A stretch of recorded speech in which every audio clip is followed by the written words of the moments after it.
You place a large emphasis on independence in relationships. You can be super critical. You have a difficult time with emotional intimacy, and maybe even commitment scares you. If this sounds like you or your partner, keep watching because we're talking all about avoidant attachment style. If you don't already know, my name is Simone Saunders and I'm a licensed therapist and social worker here in Calgary, Alberta. And this channel is all about bringing you wellness tips, tricks, psychoeducation, and my occasional opinion. So if you haven't already, hit that subscribe button and welcome to the community.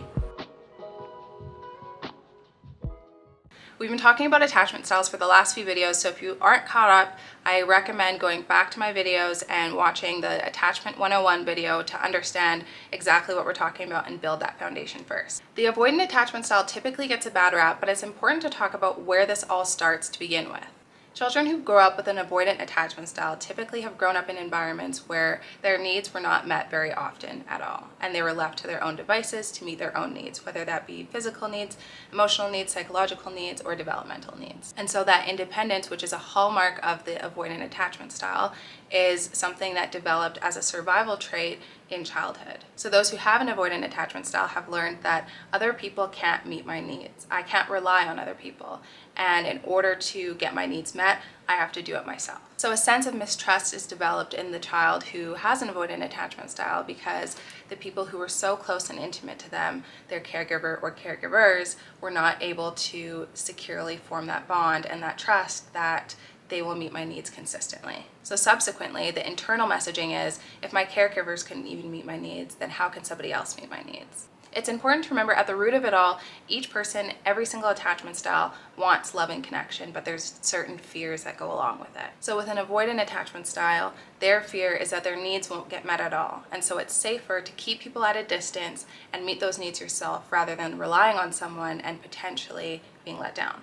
People with an avoidant attachment style are always going to keep relationships at an arm's length. So you might find that they describe themselves as hard to get to know, or you might know someone who has an avoidant attachment style and have known them for years, but know very little about them or intimate details about them. The way that people with an avoidant attachment style keep people at an arm's length is through deactivating strategies. And so deactivating strategies are anything that pushes people away and decreases emotional intimacy. So this can look like staying in a situationship or a casual dating relationship where you say that you're not ready to commit, yet stay with that person for an extensive period of time. It can also look like being overly critical of your partner and nitpicking at the really small things that may not bother you otherwise. A very common deactivating strategy is this concept of the one, and so this might be an ex-partner or someone who they haven't met yet, but has all of these desirable traits that once they meet this person, everything will fall into place and their life will be perfect and it'll be easy to have emotional intimacy, when in reality, that's false. This idea allows the avoidant person to push potential connections away in the name of finding the one. And that's not to be confused with standards or expectations, because that is completely different. Other deactivating strategies can look like flirting with other people or avoiding physical closeness or emotional closeness. So not wanting to engage in emotional or deep conversations, not wanting to share the same bed as your partner, or avoiding doing things like moving in together when maybe it's less of a value conflict for you and more of an avoidance of furthering the relationship.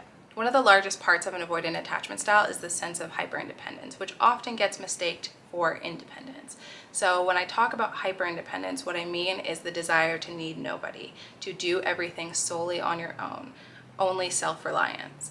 Whereas independence, you're able to take responsibility for the things that you do on your own and also ask for help when and if you need it. The largest part about hyperindependence is that needing people makes you feel vulnerable. And that is something that especially those with an avoidant attachment style do not like and want to steer clear of.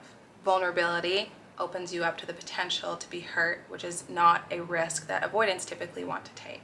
I mentioned in my last video that avoidant attachment style and anxious attachment style are typically the most common pair in relationships, but also equally the worst pair in relationships because of the cat and mouse game. The reason that avoidants typically don't go for other avoidants is because another avoidant person would be too emotionally removed from the relationship, whereas an anxious person allows the avoidant to get some emotional intimacy but pull back when needed. However, those patterns can be very self-destructive in relationships because it leaves the anxious person feeling like their needs are not met and they are not cared for or loved. And then subsequently, the avoidant person feels smothered because the anxious person will go into protest behaviors. So let's get to the good part, which is, what do I do now? I've realized that I have an avoidant attachment style, or I realize that my partner has an avoidant attachment style. So what do I do? One of the biggest things is learning what your deactivating strategies are. What do you personally do in order to push away intimacy in relationships? Because once you're able to identify that, it'll be easier to take note of what exactly is causing you to push away. What are your triggers that feel like this relationship is too much, I'm getting too close to this person, I need to push them away. Something else that can be helpful is gradually asking or accepting support from other people. So this doesn't necessarily have to be in your intimate relationships, especially if you're not in one, but gradually allow yourself to start to get comfortable with accepting support from people. And know that at the beginning, it's not going to feel comfortable. In fact, it might feel burdensome to you to accept support from other people. But the best relationships have mutual support present. If you are in a relationship, another tip that can be helpful is taking note of the things that you really like or love about your partner. Because of the tendency to be overly critical, especially in the times where emotional intimacy is present, it can be helpful to have a reminder of the things that you really like about your partner rather than a long list of the things that you don't like. One last thing that can be helpful is having an accountability partner. So someone who knows that you're working through these parts of your attachment style and can help ground you. So when you feel like you're irritated at your partner for every single little thing, they can remind you, hey, these are the things that you love about your partner. Or I wonder if this is a deactivating strategy for you. I wonder if this is you trying to push the relationship away. Because often once we verbalize things, it's easier to put it in perspective rather than the rabbit hole we go down when we are just thinking about things on our own. In the next video, we're going to be exploring disorganized attachment style, which typically blends avoidant traits and anxious traits and puts them all together. So hit that subscribe button and I will see you in the next video.